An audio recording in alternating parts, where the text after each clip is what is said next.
Le nom de ce jeune homme est Grisha. Il est le fils d'un homme riche et fou russe. Ce soir-là, dans une discothèque, Grisha s'est amusé avec de belles femmes.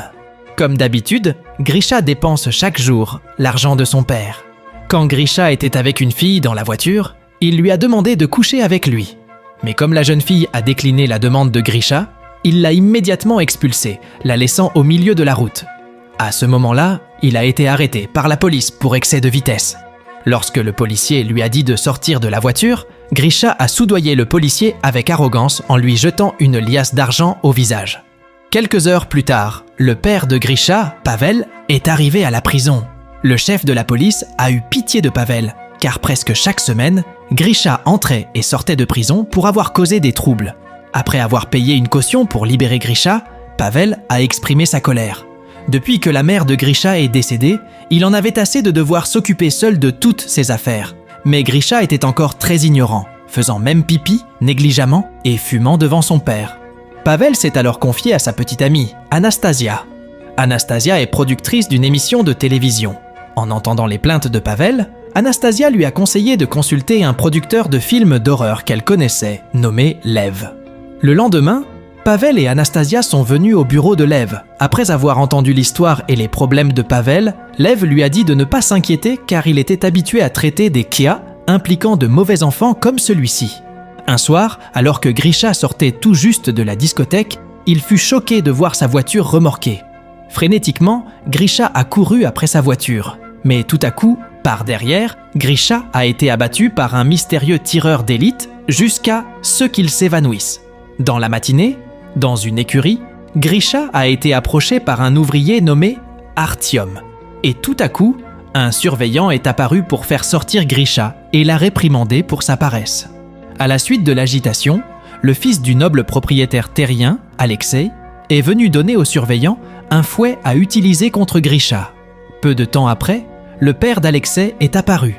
Grisha, confus, leur a alors dit qu'il était le fils d'un homme riche et respecté. Il s'est engagé à les dénoncer à la police. Ils ont tous ri de surprise, comme s'ils ne comprenaient pas ce que voulait dire le policier Grisha. Le noble a alors ordonné au surveillant de fouetter Grisha pour lui donner une leçon. Lorsque le noble partit, Artyom ramena immédiatement Grisha au hangar. Dans le hangar, Grisha, toujours confus, s'est immédiatement enfui. Grisha a ensuite couru aussi vite qu'il a pu jusqu'à ce qu'il tombe dans la piscine. Après s'être séché et avoir changé de vêtements, Grisha était en colère parce que ses nouveaux vêtements étaient comme des sacs. Lorsque Grisha a demandé quelle année nous étions, Artyom a répondu que c'était 1860. Soudain, le surveillant est réapparu et a amené Grisha au lieu de punition parce que Grisha essayait de s'échapper et Grisha avait très peur. Heureusement, alors que Grisha était sur le point d'être puni, une noble princesse nommée Paulina est apparue. Puis Paulina leur a dit à tous d'arrêter et a déclaré qu'elle ne voulait pas la peine de mort le jour de son anniversaire parce qu'elle n'arrêtait pas de supplier son père. Finalement, le noble a annulé toutes les condamnations à mort ce jour-là. C'était la première fois de sa vie que Grisha se trouvait dans une situation entre la vie et la mort. Ci-dessus, vous pouvez voir un aigle voler devant eux.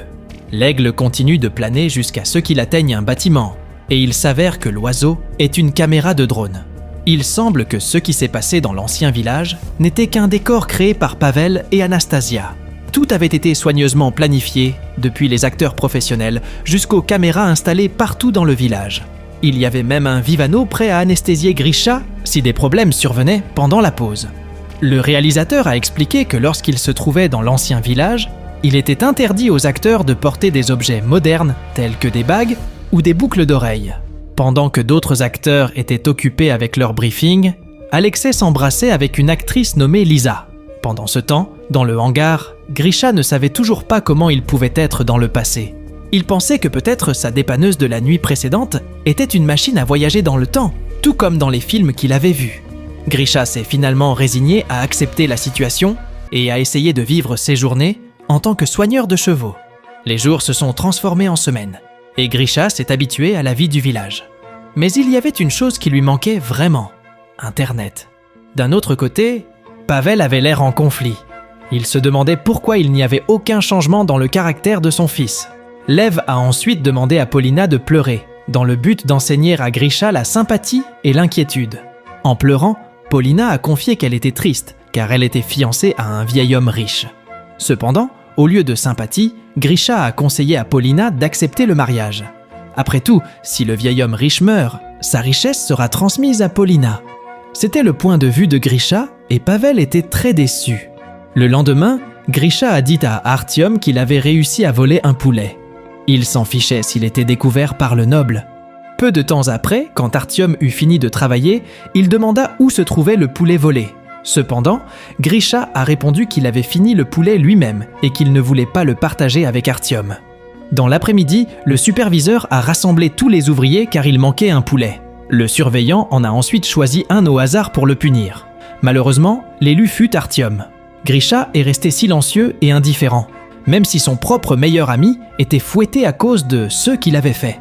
En voyant cette réaction, Pavel fut une fois de plus déçu. Sur la rivière, Grisha s'amusait à pêcher. Artyom s'est mis en colère contre lui parce que Grisha a refusé d'admettre que c'était lui qui avait volé le poulet. Au milieu de leur conversation, Grisha a accidentellement vu la culotte de Lisa. Se sentant perplexe, car il ne devrait pas y avoir de sous-vêtements modernes comme celui-là à cette époque, Grisha, par curiosité, a voulu revoir les sous-vêtements de Lisa. Heureusement, Lisa a réussi à s'échapper. Dans la soirée, Grisha est retourné rencontrer Lisa pour s'excuser de l'incident. Il regrettait d'avoir été impoli envers Lisa. À ce moment, Pavel commença à sourire. C'était la première fois qu'il entendait son fils s'excuser auprès de quelqu'un. Cette nuit-là, pendant la fête du village, Polina a continué à essayer de gagner le cœur de Grisha. Mais Grisha l'a ignoré et a préféré discuter avec Lisa. Love a alors demandé à Artyom de fournir un code pour que Lisa suive Polina jusqu'à la rivière. Après avoir réussi à sauver Polina, Grisha l'a ensuite emmenée dans la calèche. Dans la voiture, Polina a tenté de flirter avec Grisha. Cependant, Grisha a refusé, choisissant plutôt d'aller chez Lisa pour s'excuser de l'avoir quittée plus tôt. Le lendemain, Love informa Lisa que les événements de la nuit précédente s'écartaient du scénario prévu. Love a alors prévu de réécrire le scénario, Lisa devenant désormais le rôle principal féminin, en remplacement de Polina. Lisa a demandé à Alexei de ne pas être jaloux, lui assurant que quoi qu'il arrive, elle ne tombera pas amoureuse de Grisha. À midi, le noble s'est mis en colère parce qu'Alexei causait des troubles dans la ville. En conséquence, les gardes de la ville étaient sur le point de punir Alexei avec un fouet parce qu'il ne voulait pas que son fils soit puni. Le noble a demandé à Grisha de remplacer Alexei et de recevoir la punition si Grisha le voulait. En échange, le noble a promis de fournir à Grisha une lettre de libération de l'esclavage. Après avoir enduré la punition, Grisha est allé demander sa lettre de liberté. Au lieu de cela, Alexei a poussé et craché sur Grisha, proclamant que Grisha resterait un esclave pour toujours. Les jours passèrent, et Grisha et Lisa se rapprochèrent. Lorsque Grisha a voulu ramener Lisa à la maison, ils ont été intrigués par la calèche à bascule dans la grange. Il s'est avéré qu'Alexei avait eu une liaison avec Polina. Voyant son petit ami la tromper, Lisa a essayé de conserver une attitude professionnelle. À la suite de cet incident, Alexei et Polina ont été licenciés parce que Lisa semblait bouleversée la veille.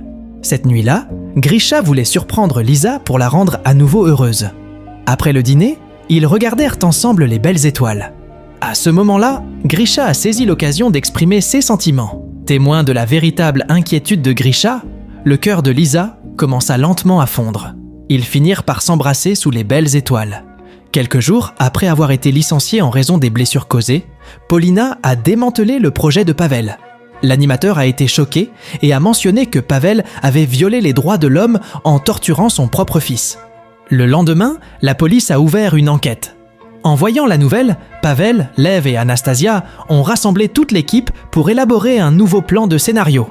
Ils ont créé un scénario pour donner à l'histoire une fin heureuse avant que la police n'intervienne. Le lendemain, le drame a repris avec Grisha et Lisa seuls. Artyom vint leur annoncer que les Mongols venaient attaquer, menaçant d'incendier tout le village. Voyant les troupes mongoles entièrement armées prendre le contrôle du village, le chef des troupes mongoles a nommé une femme pour être son épouse. Refusant de l'accepter, le père de la femme a tenté de riposter, mais a malheureusement été décapité. Le chef de l'armée mongole choisit alors une autre femme, Lisa. Au lieu d'être un gentleman et de sauver son amant comme un héros, Grisha a eu peur. Malgré les supplications de Lisa, Grisha a persisté. Pavel a demandé à Lev d'anesthésier Grisha immédiatement. Mais Lev a refusé, croyant toujours que Grisha sauverait Lisa. Au milieu du débat, ils ont entendu la voix de Grisha implorant l'aide de l'aigle que Lisa considérait comme son ange gardien, cherchant le courage de sauver son amant. Courageusement, Grisha monta à cheval, armé d'un bâton, et combattit les Mongols pour sauver Lisa comme un héros. Au moment où ils partaient, la police les a encerclés. Cornélie, Anastasia, Pavel et Lev ont expliqué qu'ils tournaient un film documentaire pour le mariage d'Anastasia et Pavel. Pendant ce temps, Grisha a emmené Lisa loin du village. Lorsqu'ils sont sortis de la forêt, Grisha a vu une station-service et il était confus. Alors que Lisa a voulu être honnête et révéler la vérité, un tireur d'élite a tiré sur Grisha avec des balles anesthésiantes par derrière. Grisha s'est évanoui et a été emmené à l'hôpital. En reprenant conscience, Grisha a appris qu'il était dans le coma depuis 3 mois après avoir été heurté par une voiture. Choqué, il se demanda si toute sa vie avec Lisa n'avait été qu'un rêve. Étrangement, Grisha a constaté qu'il n'était plus aussi heureux qu'avant. Sans Lisa, sa vie semblait vide. Grisha s'est excusé et a même donné sa voiture de sport au policier qui l'avait insulté auparavant. Un soir au bar, Grisha a accidentellement rencontré Paulina et Alexei. Depuis leur rupture avec Lisa, ils sortaient tous les deux ensemble. Voulant initialement éviter Grisha, ils ont finalement décidé d'avouer la vérité. Le lendemain matin, ils ont accompagné Grisha chez Lisa. Grisha était ravi de revoir la femme qu'il aimait tant. Plus tard, Grisha a invité Lisa à assister au mariage de son père et d'Anastasia. Après les avoir félicités, Grisha a révélé qu'il savait déjà tout. Malgré les mensonges de Pavel, Grisha ne nourrissait aucune colère. Au lieu de cela, il a remercié Pavel d'être un père attentionné et de l'avoir aidé à devenir une meilleure personne. Grisha s'est lancé dans une nouvelle entreprise avec Lisa, Artyom et le reste de l'équipage. Cette entreprise unique impliquait Grisha en tant que producteur et acteur dans un projet dramatique, conçu pour réhabiliter des individus qui ressemblaient autrefois à l'ancien Grisha, les transformant en de meilleurs individus. Le projet visait à transformer les mauvais garçons en bons garçons, symbolisant le parcours personnel de croissance et de transformation de Grisha. Imaginez être transporté dans les années 1860, tout comme Grisha dans notre histoire. Comment réagiriez-vous? Et quels défis pensez-vous affronter? Partagez vos réflexions dans les commentaires. Ne manquez pas nos histoires captivantes. Abonnez-vous à notre chaîne pour du contenu quotidien. Plongez dans ces récits dès maintenant et passez une journée fantastique.